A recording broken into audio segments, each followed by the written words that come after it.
Kak Nathan nih mana ya udah jam segini? Kan kita mau mulai. Coba kita panggil kali ya, pakai cara yang kemarin kayak di film itu. Oke, mari kita coba. 1, 2, 3. Sumpah agak gimana gitu ya, agak malu. Saya mendingan kembali lagi deh ke bawah. Kayak jin bung. Dia kayak agak habis tenggelam gitu gak sih? Coba kita sekali lagi ya. Mari kita coba sekali lagi. Semoga tidak menggelikan yang kali ini. 1, 2, 3. Aduh, sumpah Carissa sudah mulai ini saya. Mendingan saya pulang lagi deh. Udahlah, kayak mending kita langsung nonton episode Movie Freak ini aja, teman-teman. Udah geli banget ya kayak ngeliat kan nonton kayak gitu. Oke, ayo kita nonton aja sekarang.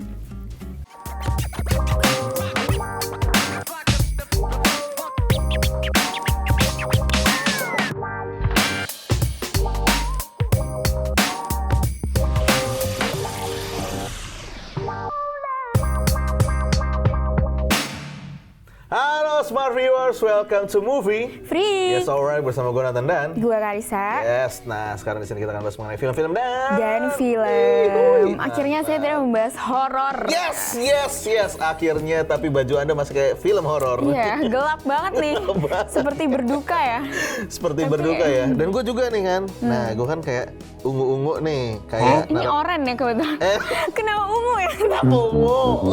Apakah pikirannya sedang kejanda? Lagi oranye-oranye kan, kayak kucing. Narapidana. Kayak narapidana gitu kan. Jadi sini kita akan bahas mengenai Miracle in Cell Number 7. Yes ya. Ini remake Indonesia ya? Film Indonesia. Dan yang gue baru tahu ternyata Car. Kemarin nonton interviewnya si produser sama sutradara Koreanya. Iya. Ini Indonesia itu adalah negara ke-7. Negara ke-7 yang Berarti udah banyak banget. Banyak juga ya bos. Aku nontonnya soalnya cuma yang Turki, Korea, sama ini. Turki, Korea sama yang Indo ya. Gitu, ternyata banyak juga gitu. Tapi sebelum kita lanjut, mungkin boleh kasih tahu dulu dikit-dikit mengenai filmnya ada apa sih? Ya, kalau film ini yang remake-nya ini dari studio Falcon Pictures, terus habis itu disutradarai oleh Bapak Hanung Bramantio, cast-nya ada Vino, ada Graciela Abigail, ada Indro, Tora Sudiro, Rigen, Indra, Brian Domani, Denny Sumargo, dan juga Mawar De Jong. Wah, itu dia nama-namanya ya, betul sekali. Cast-castnya, Jadi yes. kumpulan dari aktor-aktor lama yang memang mungkin secara drama orang udah kenal gitu. Tapi ada yang tentu ditemani sama komika-komika juga ya. Iya, komedian. Gitu. Ceritanya mengenai apa sih, Car? Ya ini tentang si Dodo ya, seorang ayah memiliki keterbelakangan mental, ya. Terus dia punya anak namanya Kartika, terus satu hari dia tuh kayak dituduh gitu melakukan suatu kejahatan. Pembunuhan ya? Iya, pembunuhan dan pelecehan seksual katanya, berat banget kan. Sampai ya. Iya, lupa di Korea sampai dituduh pelecehan. Iya, sama sih. Sama ya? Iya, saya ingatku juga sama sih. Gitu. Iya, yang akhirnya dia harus dijatuhi hukuman yang bukan salah dia sebenarnya. Itu dia. Nah, akhirnya kan si Kartika ini diselundupin ke dalam penjara buat bareng sama bapaknya. Disitulah akhirnya dramanya mulai berputar ya guys. Gitu. Nah, by the way ini gue juga baru tahu. Kemarin gue baru lihat-lihat lagi. Dulu tuh sebenarnya tahun 2020 ada TikTok Miracle in Cell. Jadi ini mereka pada ngedance, si aktor-aktornya. Makanya ternyata ini produksi udah lama loh. Ini produksi udah dari tahun 2019.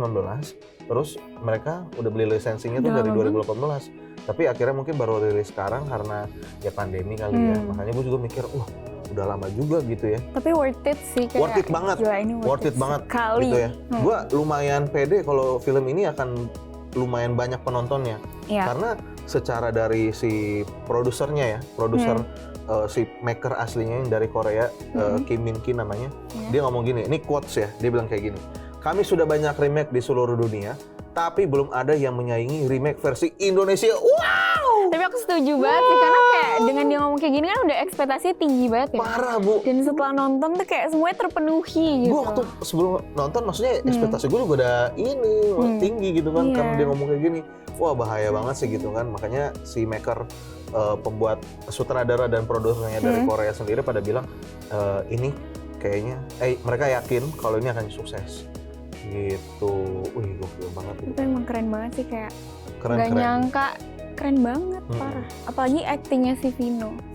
Wah bener banget sih. Iya kan, itu kayak soalnya dia pertama kan itu susah ya, jadi kayak orang yang memiliki keterbelakangan mental itu, tapi dia kayak bisa acting dengan konsisten dari awal sampai akhir. Sampai akhir. Itu pasti susah banget sih. Setuju. Dan soalnya kalau ngomongin Vino juga, kayak pertama kali lah sebutlah lihat di trailer gitu kan, gue udah ada keraguan nih kayak, aduh gambaran gue tuh di Vino tuh soalnya udah aktornya tuh udah yang kayak ganteng, keren-keren gitu kan. Tapi udah mulai kelihatan kalau misalnya dia nggak ke aktor kayak gitu waktu nonton Baby Blues tuh waktu itu. Baby Blues kan dia kemasukan jiwa perempuan kan. Iya. Nah terus tiba-tiba wah udah bisa acting benar-benar berubah nih dia. Wah pas gue nonton, wah gokil. Gue percaya banget sih kalau ini memang si Vino actingnya jadi keren banget di situ.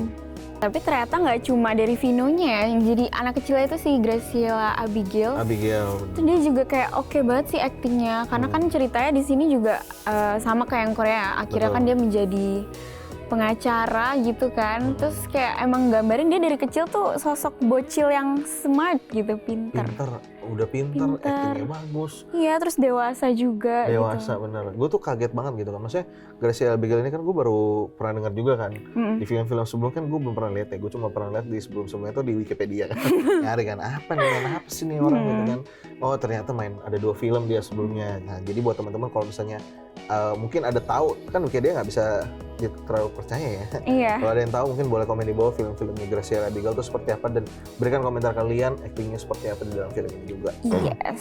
Itu dia. Nah kalau misalnya dari Charissa ini kan remake Indo, pendapat lu gimana? Sangat berhasil ya, walaupun kayak malah jujur aku lebih suka kalau misalkan secara ngelihat dari komedinya deh dan dramanya ya. Kayak aku ngerasa dari awal filmnya aja tuh kayak udah cukup dramatis ya. Kayak aku dari awal tuh udah ngerasa kayak aduh nyesek banget gitu loh ngeliatnya. Benar. Tapi kalau terus dari segi komedia, karena mungkin yang main di sini juga para komika-komika yang udah senior, yang kayak bahkan kayak ada yang pemenang stand up comedy juga deh kalau nggak salah ya. Jadi kayak emang udah mereka tuh nggak perlu effort lebih untuk ngelawak gitu loh. Kayak udah bikin ketawa aja langsung gitu. Jadi lebih natural dan dapet banget sih komedi. Betul. Kalau tadi kan kita ngomongin actingnya yang serius-serius gitu kan. Kalau yang komedi-komedinya bahkan kayak yang si Brian Domani pun yang sebelum-sebelumnya dia acting mungkin romance doang ya. Menurut gue berhasil juga dia di sini acting sebagai seorang ya pintar komputer. Ya. Kalau kata ya hacker gitu kan. Kalau mau dibilang dia gokil juga kok di sini actingnya. Karena untuk komedinya sendiri kan dibikin yang relate sama Indonesia gitu ya. Gitu. Jadi mungkin kalau misalnya mau dilempar ke negara lain ya nggak ada yang tahu juga sih kira-kira bakal sekena atau enggak, karena kita relate, makanya bisa dibilang ini jadi yang paling terbaik juga gitu kan. Karena ada yang kayak kan di sini ada subtitlenya, subtitle Inggris gitu kan. Ya mungkin ada yang kayak subtitlenya masih pakai bahasa Indonesia karena ya kayak apa dia bilang kancut sama iya sambunginnya gitu kan. Jadi maksudnya ya hal-hal kayak gitulah. Tapi walaupun ketawa di sini gue juga nangis bro. Harus diakui nangis. Kita tuh kayak nangis sambil ketawa. Soalnya kayak aku aja ketawa tapi kayak air mata keluar. Bener sama dia. Soalnya lagi adegan sedih juga nih. Masih aja sempet dimasukin komedi. Jadi gue kadang tapi itu yang bikin, tapi kayak entah kenapa kayak masih tetap seimbang gitu loh, karena kayak walaupun kita ketawa tapi masih dapet sedih, dramanya itu masih dapet gitu loh. Benar setuju. Dapat sih kayak kalau ngomongin juga mengenai sedihnya, kayak gue tuh udah lama nggak nonton film Indo sampai yang memang benar-benar sedih sesegukan loh guys, bukan yang kayak cuman sedih sampai netes. Gue kayak gue sampai kayak gitu. Gue sedih banget, tapi kayak gila nyesek banget. Kayak setelah nonton ini tuh kalian akan makin kayak aduh cinta banget gue sama orang tua gue gitu. Aku sih gitu sih kayak aduh nyesek banget. Bener-bener. Ngomongin orang tua kan di sini kan Pak Hendro sebutlah sosok penjaga lapas sama sosok ya kalau mau bilang kan dia juga punya anak kan dalam cerita kan. Wah, Denny Sumargo, Anda aktingnya keren juga. Iya sumpah. Saya tidak expect ya. Di sini tuh kayak keren banget. Dia ini kan bagus. Ini waktu pas sebelum gua nonton juga kan, gua lihat durasinya kan 2,5 jam ya. Gue agak kaget. Itu kayak lama banget, aku udah kayak aduh pegel nih gue tidur kali ya. Bener gitu kan. Tapi ternyata nggak berasa sama sekali. Bagus. Gue suka sih karena menurut gue secara pace-nya menurut gue itu pas lah. Kadang dibikin dramatis jadi agak slow, terus kadang ada lucu-lucuan dibikin jadi agak cepat dan lain-lain. Menurut gue porsinya pas lah, seperti yang tadi Carissa bilang ya, secara drama dan lain-lain porsinya pas-pas semua gitu. Walaupun tapi sedikit ada beberapa plot hole yang menurut aku kayak ada beberapa kayak ya, tapi sebenarnya minor sih, nggak terlalu fatal juga. Tapi ada sih yang kayak yang balon udara itu kan. Betul, kok bisa terbang tidak ada api. Iya, itu kayak ngakak banget sih. Bener, itu sih. Ada juga beberapa poin-poin lain lah yang plot hole menurut kalian kayak nanti pas nonton sendiri kalian akan notice paham. sendiri sih tapi pasti. Nggak akan yang kayak sampai terganggu kayak apa sih kok kayak nggak gini. mengganggu sama sekali sih malah. Kayak gitu, nggak masalah gitu kan. Terus kalau dari lo sendiri kan bilang kalau penjaranya gimana, Car? Oh iya, tapi kayak sebenarnya mungkin kalau misalnya dari segi dia kan ini agak nyindir-nyindir politik sedikit lah ya sebenarnya, kekuasaan lah segala macam, itu sebenarnya relate banget sih sama Indonesia. Cuma menurutku kayak penjara di sini tuh kayak terlalu estetik ya, mungkin kayak terlalu bagus gitu. Bener. Jujur iya kayak karena kayak kita tahu lah pasti di Indonesia nggak kayak gitu sih. Kalau misalnya kita lihat di ini aja deh, yang di film Korea punya, kayaknya mereka pakai set beneran ya, maksudnya dalam arti, bener-bener. Maksudnya dalam arti penjara beneran gitu. Karena diambil sering kayak sel-selnya banyak gitu kan, siang hari dan lain-lain tuh kayak gimana. Tapi kalau di sini tuh kan ini kayak bagus banget guys, soalnya jujur. Ternyata pada saat di riset memang mereka bikin set di dalam studio, jadinya nggak pakai set sel beneran gitu kan. Nah, untuk dari gua sama lo kan sama-sama nonton film ini, udah pernah nonton film yang versi original Korea gitu kan. Nonton Korea itu gua kayaknya zaman gua masih SMA atau SMP deh kayaknya.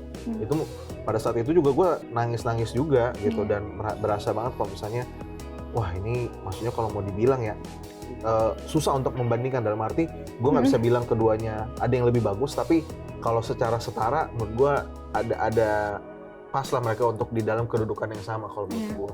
Aku juga kayak nostalgia banget gitu, kayak bener-bener langsung kayak keinget sama yang Korea juga, karena aku setuju sama Kanatan kayak ya bisa dibilang sebanding lah ya dua film ini. Betul gitu kan. Kalau dari lu ada apa lagi, Kan? Ya sama aku suka banget sih sama cara si Pak Hanung ya mengeksekusi dan ngasih treatment di dalam film ini. Menurut aku berhasil banget dibandingkan film dia yang sebelumnya ya. Apa mungkin tapi jujur kayak maksudnya dia kayak memang bagus banget sih dia kalau megang film yang kayak drama kayak gini. Sedih-sedihan dia tuh pas banget gitu kan. Iya. Kayak apalagi menurut gua selain dari segi visual which is bagus banget ya. Iya. Maksudnya dari sebenarnya kalau kayak ngomongin film dia sebelumnya Gatot Kaca kan secara visual sebenarnya bagus. Iya.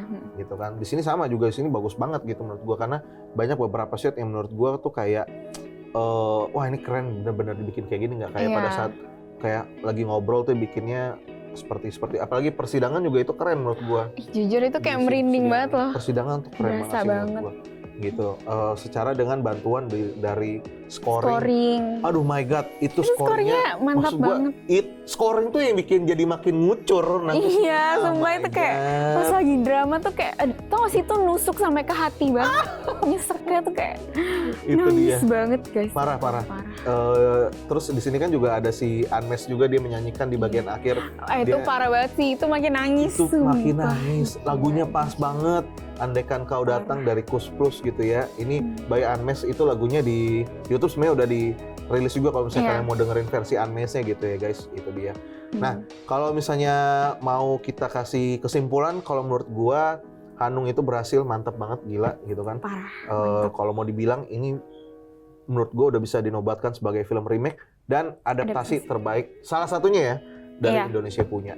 Gitu. Kalau dari Carissa jadinya skornya berapa? Aku 9 dari 10. Oke. Gua awalnya mikirnya 8,5 ya. Tapi setelah pikir-pikir lagi, kita berdiskusi pada hari ini, gua akan naik ke 9 gitu. Menurut gua filmnya bagus banget. Tapi kalau mau dibilang suka banget, gue cuma bilang suka. Tapi kalau mau dibilang bagus banget. Iya, kayaknya ini mungkin siapa tahu ya bisa memenangkan nominasi. Amin ya. Gitu. Bagus banget soalnya, bagus kayak banget. Gila cinta banget.